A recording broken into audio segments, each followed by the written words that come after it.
ہمارے اعمال کا مینٹیننس بھی بہت ضروری ہے.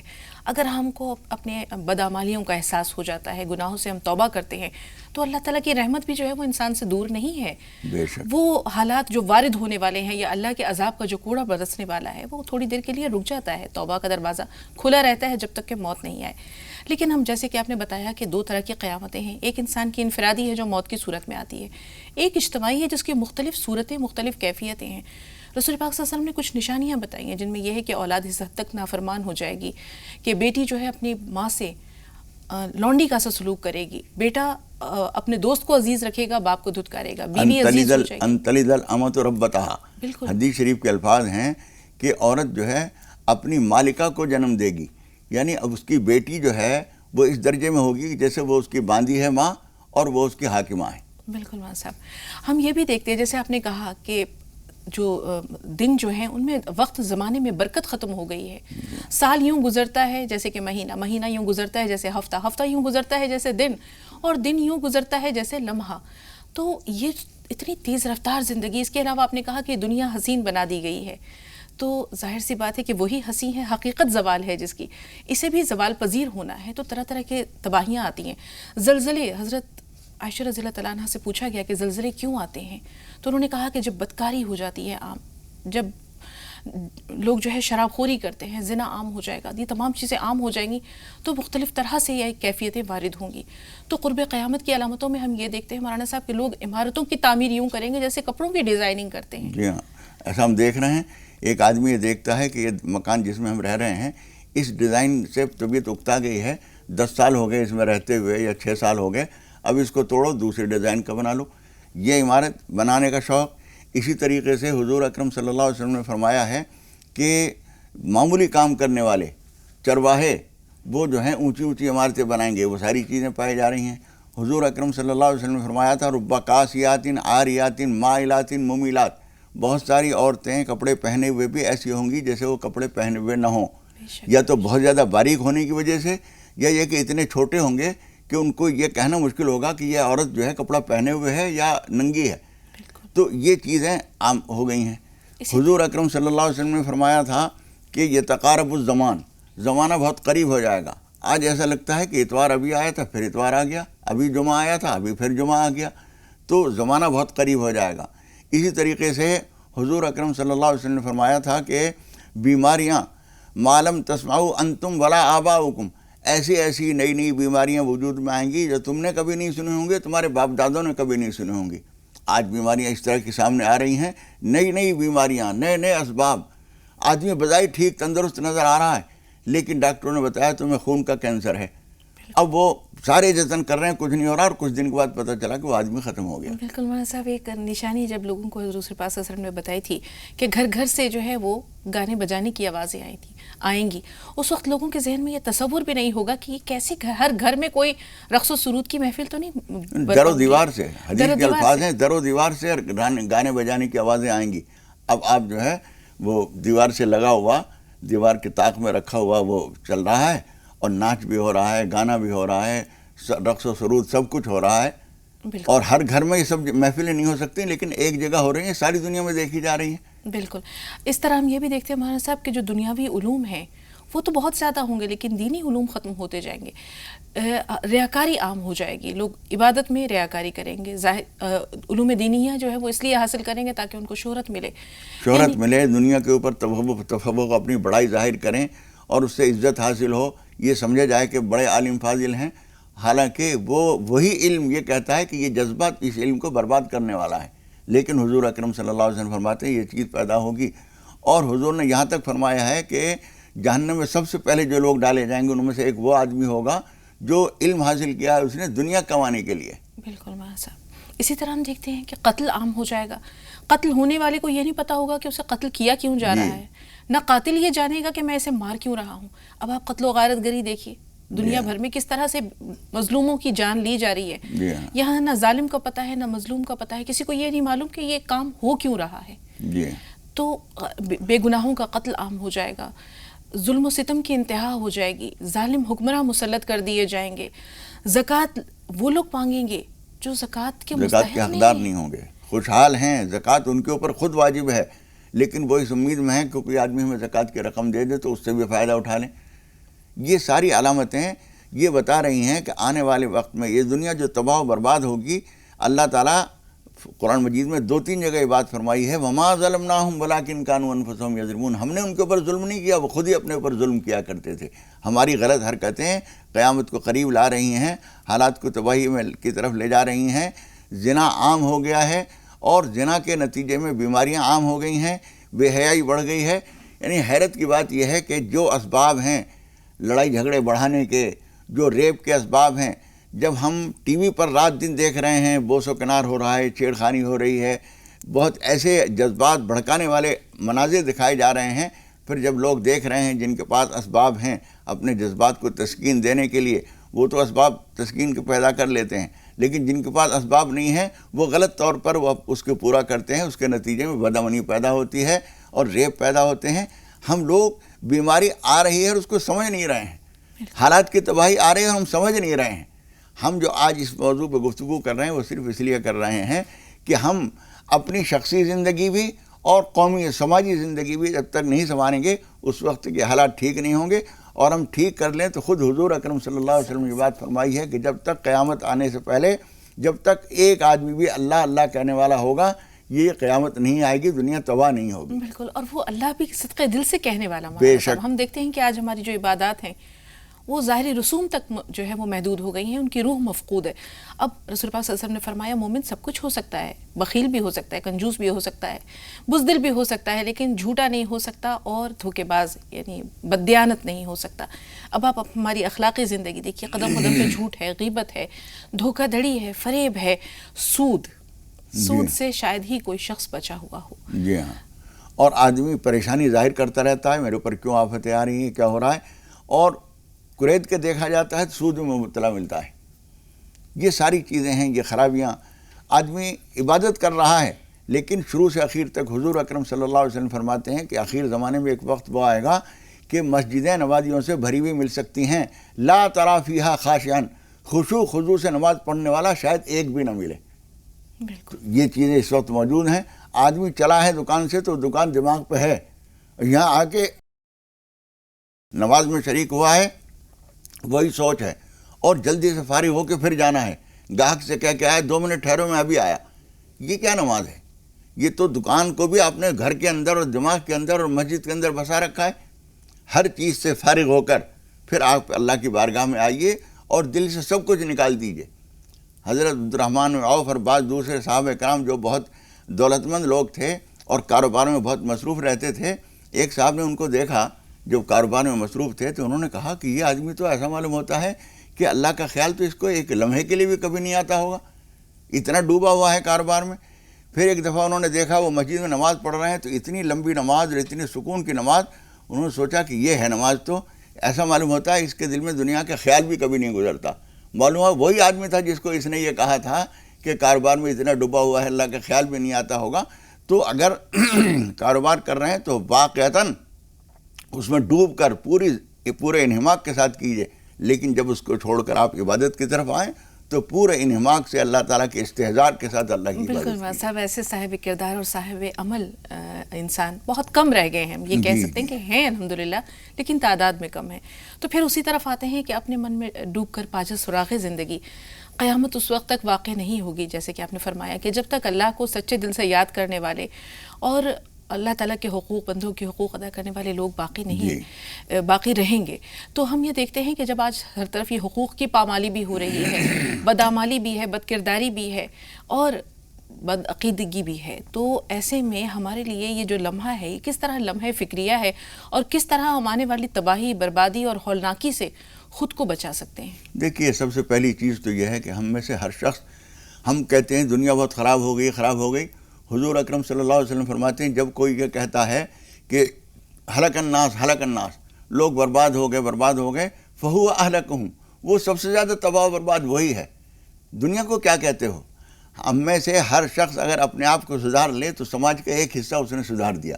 سماج اگر 20 آدمیوں کا نام ہے اور میں نے اپنے آپ کو سدھار لیا تو اب 19 آدمی رہ گئے، تو ایک ایک کر کے ہر آدمی اگر اپنے آپ کو سدھار لے تو سماج سدھر جائے گا۔ کس طرح اس کے اندر یہ احساس پیدا کیا جائے؟ ہم دیکھتے ہیں پھر آ رہے ہیں غفلت کی زندگی کی جانب کہ ہم سب خواب خرگوش میں محو ہیں، ہم سب غفلت کی زندگی میں گم ہیں، اور ہمیں محسوس نہیں ہو رہا کہ زندگی کا ہر ایک دن جو ہے ہماری عمر کو کم کرتا جا رہا ہے. اللہ کے سامنے جواب دہی، اللہ کے سامنے پیشی قریب ہے. اب ہم نہیں جانتے کہ ہم قیامت کی وہ گھڑی دیکھیں گے کہ نہیں دیکھیں گے، لیکن انفرادی قیامت جو ایک موت کی صورت میں وارد ہونے والی ہے، اس کے لیے تو خود کو تیار کریں. جی، اس کا سب سے بڑا طریقہ یہ ہے، ایک تو ایک ایک چیز کے بارے میں ہم میں سے ہر شخص جو ہے ایک نظر ڈالے کہ بندوں کے حقوق میں مجھ سے کیا کوتاہی ہو رہی ہے، اللہ کے حقوں میں مجھ سے کیا کوتاہی ہو رہی ہے. رمضان کا زمانہ آیا، اس میں مجھ سے کوئی کوتاہی تو نہیں ہو رہی ہے. نماز کا وقت ہے، مجھ سے نماز میں کوئی کوتاہی تو نہیں ہو رہی ہے. کوئی بھوکا ننگا آیا ہے، میں اس کی مدد کرنے کے قابل ہوں اور نہیں کر رہا ہوں، تو یہ ایک جرم ہے. رات کو حضور اکرم صلی اللہ علیہ وسلم فرماتے ہیں وہ آدمی مومن نہیں ہے جس کے پڑوس میں آدمی بھوکا سو جائے اور یہ پیٹ بھر کے سو جائے، یہ مومن نہیں ہے. کون فتویٰ دے رہا ہے؟ اللہ کے بعد سب سے بڑا مفتی اعظم حضرت محمد مصطفیٰ صلی اللہ علیہ وسلم کہہ رہے ہیں تم مومن نہیں ہو، اور ہم خوش ہیں کہ بہت اعلیٰ درجے کے مومن ہیں. تو اپنے ایمان کے بارے میں، اپنے عمل کے بارے میں ہم ایک ایک کر کے اگر تلاش کریں گے تو بہت ساری خامیاں ہمیں نظر آئیں گی. سب سے پہلے اپنے آپ کو ٹھیک کر لیجئے. ہم اپنے آپ کو تیری دھنی میں 4 بنولے سب سے پہلے ان کو چن. وہ جو کسی نے دوہا کہا ہے، دھن رے دھنیے اپنی دھن، پرائی دھنی کا پاپ نہ پن. تیری دھنی میں 4 بنولے سب سے پہلے ان کو چن. اپنی خرابیوں کو چن چن کے اگر ایک ایک کر کے ہم نکالیں گے تو زندگی بھر اگر ہم یہی کام کر لیا ہم نے تو بہت بڑا کام ہو گیا. مولانا صاحب، اکثر لوگ کہتے ہیں کہ فلاں کے لیے دعائے خیر کریں، فلاں قوم کے لیے، فلاں ملک کے لیے، فلاں جگہ کی تباہی و بربادی کو روکنے کے لیے اللہ سے دعا کریں. ضروری ہے، دعا کی جانی چاہیے، لیکن کس طرح سے وہ لوگ جو اس عذاب سے بچے ہوئے ہیں وہ اللہ سے اپنے لیے بھی پناہ طلب کریں اور اپنے اعمال پہ بھی نظر ڈالیں، اپنا احتساب بھی کریں. دیکھیے، گناہوں کی وجہ سے قرآن مجید میں یہ بات بتائی ہے کہ ما اصابکم من مصیبت فبما کسبت ایدیکم، تمہارے اوپر جو کچھ بھی مصیبت پریشانی آتی ہے تمہاری اپنی غلطیوں کی وجہ سے ہوتی ہے. لہذا پہلے تو جس کے لیے بھی ہمیں دعا کرنی ہے پہلے اس کی بخشش کی دعا کریں. پروردگار، اس کے اوپر جو آفت آئی ہے یقیناً تیرے بیان کے مطابق اس کی کچھ غلطیاں ہوں گی جس کی وجہ سے وہ پھنسا ہے، تو اللہ تعالیٰ ان کی غلطیوں کو معاف فرما. اور اپنے لیے بھی استغفار کریں. اللہم اغفر لی وللمؤمنین والمؤمنات والمسلمین والمسلمات. یہ کس لیے کہا جاتا ہے؟ جنازے کے ہم جب دعا پڑھتے ہیں اس کے اندر اللہم اغفر لحینا ومیتنا وشاہدنا، پروردگار ہمارے مردوں کی بھی مغفرت فرما، زندوں کی بھی مغفرت فرما، جو موجود ہیں ان کی بھی مغفرت کر دے، جو غائب ہیں ان کی بھی کر دے، ہمارے چھوٹوں کو بھی بخش دے، بڑوں کو بھی بخش دے، جو جا چکے ہیں ان کو بھی بخش دے، جو موجود ہیں. یہ ساری بخشش کی دعا اس لیے کی جاتی ہے کہ اللہ تعالیٰ اگر بخش دے تو رحمت کے دروازے کھل جاتے ہیں. اس لیے جس کو بھی ہم مصیبتوں میں دیکھیں، آج دنیا میں جگہ جگہ قتل و غارت گری، خون خرابہ ہو رہا ہے. بالکل وہ منظر جو آپ نے ابھی بیان کیا کہ قاتل کو پتہ نہیں ہے کہ جس کو میں نے مارا ہے میں نے کیوں مارا. ایک بم گرا دیا اوپر سے، اس میں 100 آدمی مر گئے. وہ آدمی جو مرا ہے اسے نہیں معلوم کہ میں نے اس کو مارا ہے، اور اسے نہیں معلوم کہ مجھے کس وجہ سے مارا گیا. یہ علامات قیامت جو ہیں یہ ہماری تباہی کی تیاریاں ہیں. ہم اللہ تعالیٰ سے اپنے اعمال کی اصلاح کریں، ہدایت مانگیں، اللہ تعالیٰ سے بخشش مانگیں اور توفیق مانگیں. امید ہے کہ اللہ تعالیٰ کی رحمت نازل ہوگی. اللہ تعالیٰ فرماتا ہے سبقت رحمتی غضبی، میرے غیظ و غضب اور میرے غصے سے میری رحمت بڑھی ہوئی ہے. آپ رحمت کی دعا کیجئے، اللہ تعالیٰ معاف فرما دے گا. بالکل مولانا صاحب، تو یہ لمحہ فکریہ بھی ہے، دعوت فکر بھی ہے. 2 کالرز ہمارے ساتھ ہیں. خان صاحب، پہلے آپ سے مخاطب ہیں، فرمائیں آپ کا سوال کیا ہے؟ ہلو جی خان صاحب فرمائیے، سوال کیا ہے آپ کا؟ ہلو، آپ کو سن پا رہے ہیں، ٹی وی کی آواز میوٹ کر دیں اور اپنا سوال بتائیے. ہلو خان صاحب، آپ کو ہم سن پا رہے ہیں، اپنا سوال بیان کیجئے. ہلو، معذرت خواہ ہیں، آپ کی آواز ہم تک نہیں پہنچ پا رہی ہے، یا ہماری آواز یا ہمارا جو سوال ہے آپ تک نہیں پہنچ رہا. غزالہ صاحبہ، آپ بتائیے آپ کا سوال کیا ہے. جی فرمائیے. جی السلام علیکم. وعلیکم السلام. جی غزالہ صاحبہ، سوال بتائیے. میری ممی ہیں فرزانہ جی، ان کو استھما کی پرابلم ہے. ہاں جی، تو آپ جاننا چاہتی ہیں کہ ان کے لیے کوئی دعا؟ جی جی، میں ان کے لیے دعا جاننا چاہتی ہوں استھما کی. ٹھیک ہے، اللہ تعالیٰ ان کو شفا دے. دعا ضرور بتائیں گے مولانا صاحب، لیکن ایک چھوٹے سے بریک کے بعد.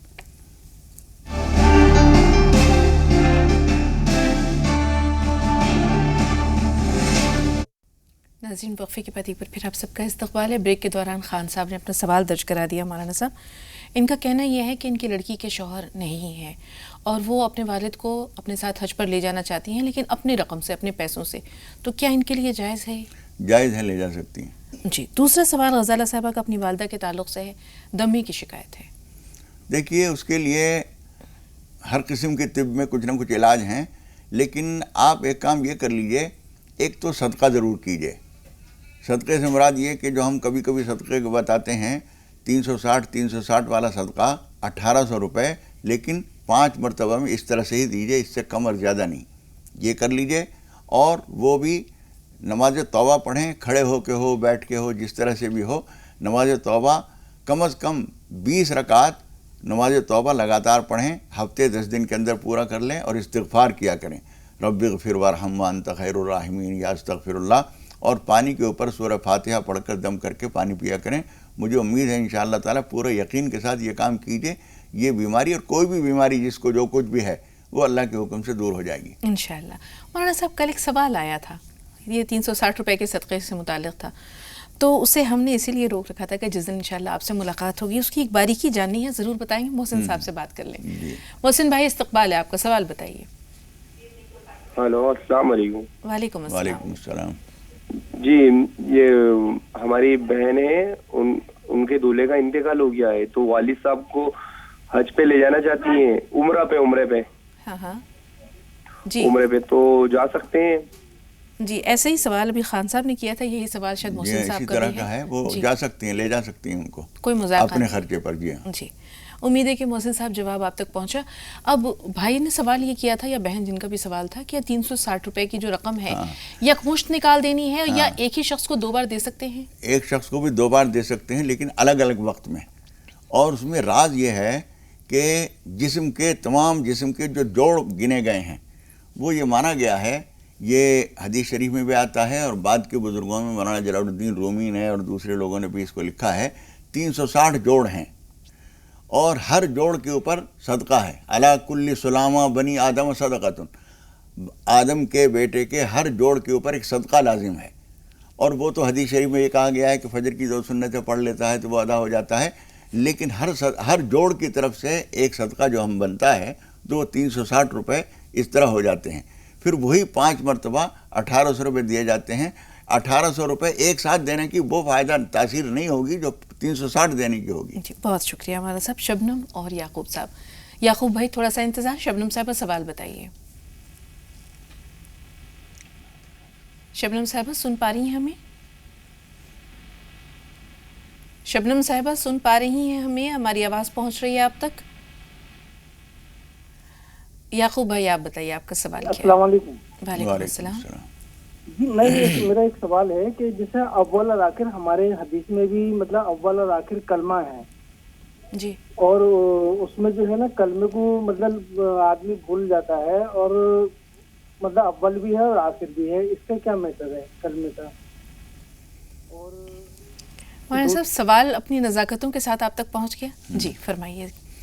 دیکھیے، اول اور آخر کا مطلب یہ ہے کہ جب بچہ جب پیدا ہوتا ہے تو اس کے کان میں اذان کہی جاتی ہے، اس میں اشہد ان لا الہ الا اللہ ہوتا ہے، جی، اور جب مر رہا ہے آدمی تو حضور اکرم صلی اللہ علیہ وسلم فرماتے ہیں لقنوا موتاکم لا الہ الا اللہ، اپنے مرنے والوں کو لا الہ الا اللہ کی تلقین کیا کرو، یعنی ان کے پاس بیٹھ کے کلمہ پڑھا کرو۔